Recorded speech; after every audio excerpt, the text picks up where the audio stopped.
الحمد للہ رب العالمین والصلاة والسلام علی سید الانبیاء والمرسلین اما بعد۔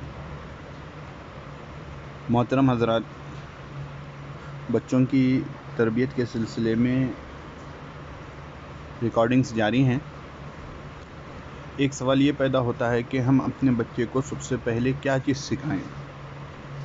عام طور پر جب بچہ پیدا ہوتا ہے تو دائیں کان میں اذاں اور بائیں کان میں اقامت کہی جاتی ہے۔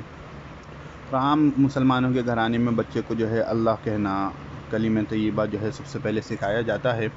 بعض روایتوں میں ملتا ہے کہ اپنے بچوں کو زبان کھولنے کے بعد سب سے پہلا کلمہ لا الہ الا اللہ کہلواؤ۔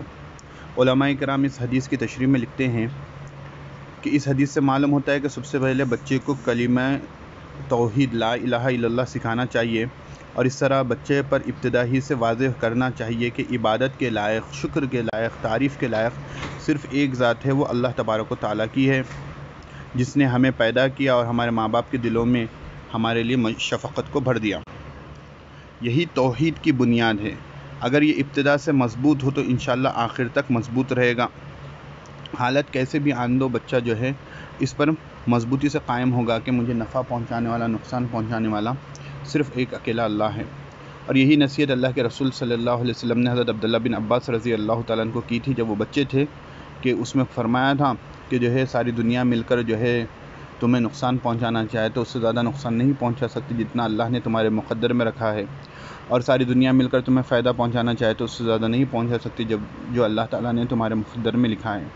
اور انبیاء علیہ الصلوۃ والسلام نے بھی بچوں کو جو ہے پہلے توحید کی تعلیم دی، جیسا کہ قرآن کریم میں حضرت لقمان علیہ الصلوۃ والسلام کا واقعہ ذکر ہے۔ وہ اپنے بچے کو نصیحت کرتے ہوئے سب سے پہلی نصیحت کرتے ہیں، یا بنی لا تشرک باللہ ان الشرک لظلم عظیم، اے میرے بیٹے اللہ کے ساتھ کسی کو شریک مت ٹھہرانا، بے شک شرک کرنا بڑا بھاری ظلم ہے۔ دیکھیے حضرت لقمان علیہ الصلوۃ والسلام نے سب سے پہلے عقیدت توحید کی درستگی کی فکر کی اور اس کے بعد دیگر نصیحتیں کی، اور ساتھ میں بچے کو ابتدا ہی سے کلمہ توحید سے کرائی جائے، اور ساتھ میں جو ہے رفتہ رفتہ دین اسلام کے دوسرے بنیادی عقائد کی تعلیم دی جائے، اور مختصراً یہ چیزیں زبانی بھی یاد کرائی جائیں۔ مثلاً اللہ ایک ہے، اللہ ہی عبادت کے لائق ہے، زمین و آسمان کو اللہ تعالیٰ نے پیدا کیا، اللہ خالق ہے، اللہ مالک ہے، اللہ معز ہے، عزت کا دینے والا اللہ ہے، ذلت کا دینے والا اللہ ہے، عطا کرنے والا اللہ ہے، روکنے والا اللہ ہے، اور تمام باتیں جو ہیں یہ سکھلائی جائیں۔ آخر میں اللہ تبارک و تعالیٰ سے دعا ہے کہ اللہ تبارک و تعالیٰ ہماری آنے والی نسلوں میں توحید کو جو ہے داخل فرما دیں اور ان کو پکا سچا مسلمان بنائیں۔ آمین۔ وآخر دعوانا الحمد للہ رب العالمین۔ الحمد للہ رب العالمین۔